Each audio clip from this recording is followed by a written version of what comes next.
Second year के सभी छात्रों को मेरा नमस्कार। आज का जो टॉपिक कॉस्ट अकाउंट में लेके आया हूँ उसका टॉपिक है pricing of material issue. It means raw material को जब प्रोडक्शन के लिए इशू किया जाता है तो इशू प्राइस क्या होगा, उसके अलग अलग मेथड का यूज़ किया जाता है। इस मेथड को हम 3 पार्ट्स में डिवाइड करते हैं।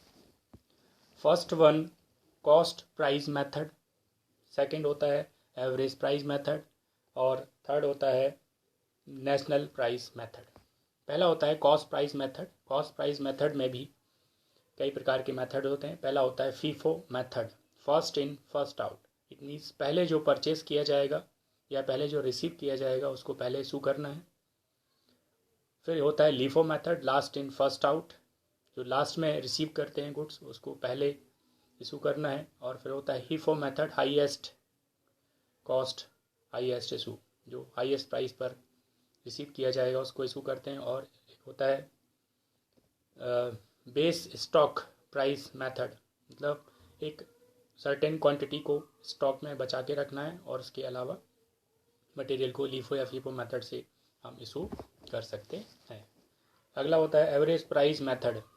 इसमें होता है simple average method, simple price method और वेटेड एवरेज प्राइस मेथड, इसमें हम ले सकते हैं। FIFO method, first in first out, पहले आना पहले जाना। इसकी कुछ विशेषताएं होती हैं, कुछ कैरेक्टर्स होते हैं, कुछ मेरिट्स और डीमेरिट्स होते हैं। मेरिट्स की हम बात करते हैं। इस पद्धति के गुण, फीफो मेथड, पहला होता है यह पद्धति लॉजिकल सिस्टम होती है, लॉजिकल पद्धति होती है, क्योंकि इसमें जो मटेरियल पहले आ रहा है उसका हम पहले यूज़ कर लिया जाता है। इससे मटेरियल को ख़राब होने के चांसेस कम से कम हो जाते हैं। ये परचेज प्राइस का यूज़ किया जाता है। इसका मतलब जिस मूल्य पर वो खरीदी गई है उसी मूल्य पर लागत का शुद्ध मूल्य भी ज्ञात कर सकते हैं।